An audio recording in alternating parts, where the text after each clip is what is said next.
Today, of course, is the Feast of the Epiphany, when we hear the story of the three wise men, or magi, or astrologers, and actually the number of them isn't specified, but that's our tradition, that there's three of them and that they were male. They follow a trail traced by celestial sign to a place at a time where a person of moment in the course of earthly history is born. We include in our faith the story, the telling of these ones who come from outside the story, from afar, of ones who are learned in the reading of the signs of the times, who see written in the rhythm and the spin of the stars and the wisdom and the word of the wise ones of old, the coming of a king, a leader of significance in a tradition that is not their own.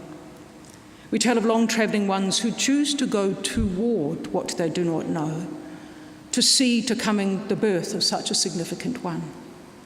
Recognition causes them to prostrate, we hear, and to pay homage. Now, you could say that it was simply a canny move. For if indeed a new king is about to be born, what better way to make alliances than this? To get in early to broker relationship and potential future trade deals. What do you reckon? But it's slightly odd that magi or astrologers or wise ones are sent, wouldn't you think? Unless, of course, the trade in their society was that of wisdom. Perhaps this is one of those tales, one of those stories that may not have actually happened this way, but nevertheless is true. There are many, many scholars, there are many people who have investigated to prove scientifically and categorically this actually happened, and it may have. But if the context of our journey in faith is to wholeness and holiness in God, what is the story to teach us? There's one tradition that interprets this Magi visitation as testifying to Jesus' significance, foreshadowing that he definitely is going to be the Messiah. Matthew uses wise and learned ones from outside the frame of Judaic identity to identify Jesus as the one who is promised to come. And it therefore is right and fitting that they acknowledge and they prostrate before Jesus. After all, the heavens themselves are portending his coming. Is it not a cosmic sign, a star in the sky that they follow to get there? But how do we translate this story to now? Any ideas? This is where I go. Let's create a sermon. I wonder who you would think of as a magi or a wise person or an astrologer today. We construct our understanding of the world quite differently now from that text we heard. And I think we consider ourselves far more knowledgeable about society. So we probably scoff at the idea that we can read the future from the stars, even if we can get into conversation with wisdom texts from the past. I don't know that it makes it more credible that we should seek the future by reading the stars, at least not in this culture here. So who do you consider to be the wise ones who are reading the signs of our times? Are they social or political commentators? Are they scientists? Are they historians? Are they theologians? Are they artists? Are they politicians? Are they academics? After some puzzling, I don't know that I know. I don't know that I'm quite sure about that. Because it seems the more educated or trained or skilled somebody becomes in our current way of education, the more narrow and focused their specialty becomes. And these magi that we meet, they seem to have a pretty big picture view, wouldn't you say? They're looking back to texts from their tradition of wisdom. They're looking forward. What they do is they include and they expect and they seek to know and to understand a pattern in cosmic events over time that has shaped their past and is pointing to what will influence the future. They know how, and they are willing to cooperate with and to trust themselves to the unfolding of a new thing, an event that hasn't yet taken place.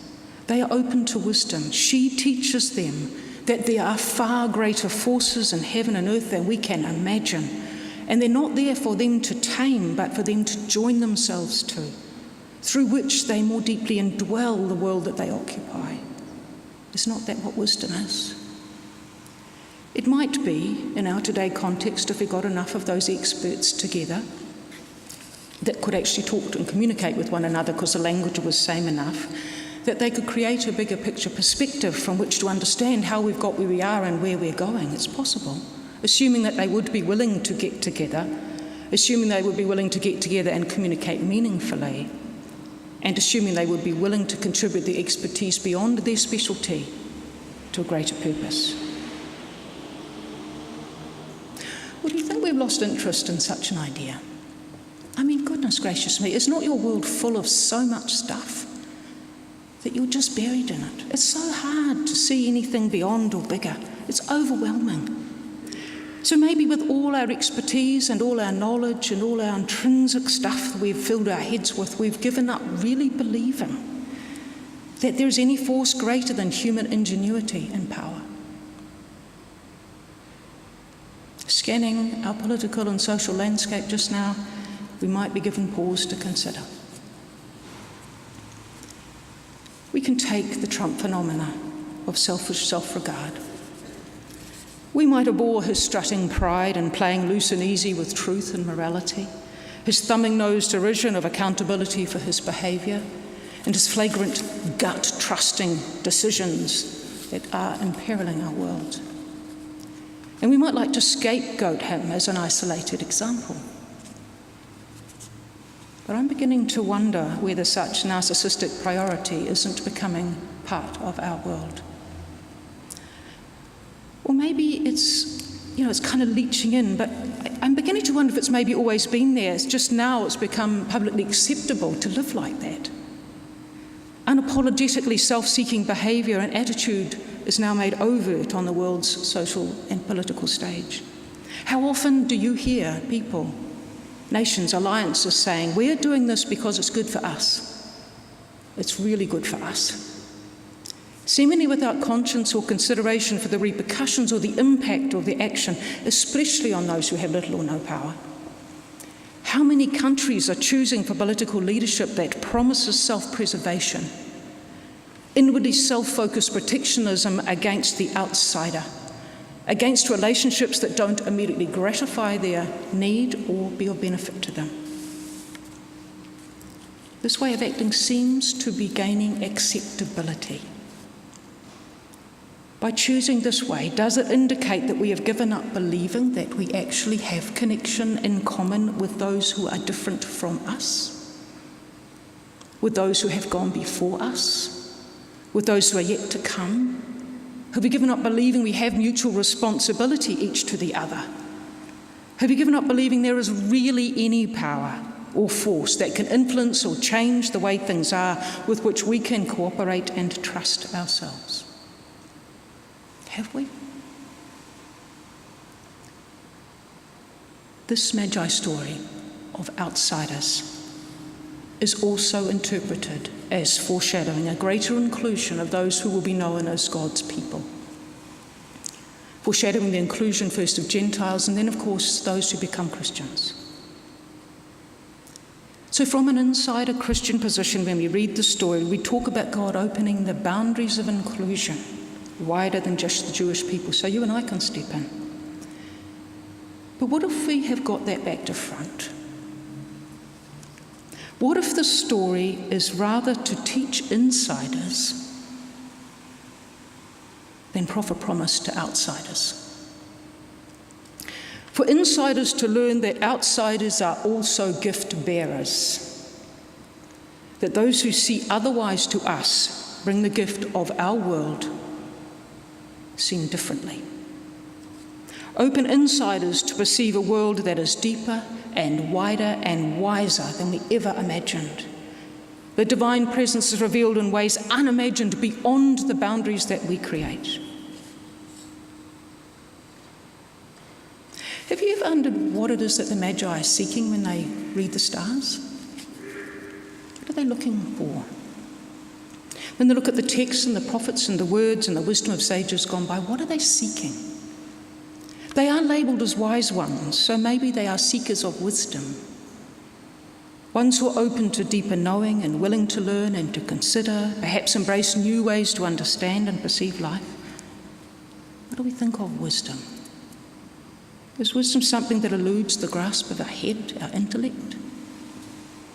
It's something we share in common. Perhaps we use different words to express our experience of it. But even so, even if different words are used, when wisdom is spoken, we know what it is, do we not? We go, that resonates something there. You see, Matthew chose to include a story about outsiders. Outsiders who are unexpected, who came not by the usual route, from outside sources of tradition, they search. Not sure exactly what they're looking for, they are willing to ask for help. We hear that in the text. And they are open to the knowledge and wisdom of a tradition that's not theirs. They're open to learn, and they're open to delight and to express joy when they find what they're seeking. They're openly generous in giving and sharing of their abundance. And you know what's curious? These magi of wisdom lineage know when they've found what they're looking for. And when they see it, the story that we're told reveals to you and I that this has been made real, that the wisdom they sought is alive in the world. And for Matthew, that takes the form of the infant Jesus. And when they see that, when they come, they prostrate and they honour with gifts, they leave. They're not converted.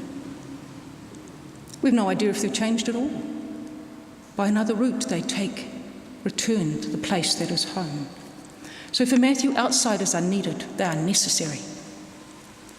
They're included in our story, and they reveal our story of wisdom come to birth and present with us. Wisdom-seeking people recognise this, and they are willing to align themselves with it, to acknowledge leadership of those who live and guide this way. It is a leadership unlike that which predominates in our world. It is a leadership that is of threat to those who lead as Herod does. It was not complicated what they did, but what they did do is they chose to take the time to notice the world around them, to see and to recognise in the world patterns and shifts that reveal wisdom and augured change taking place in real time.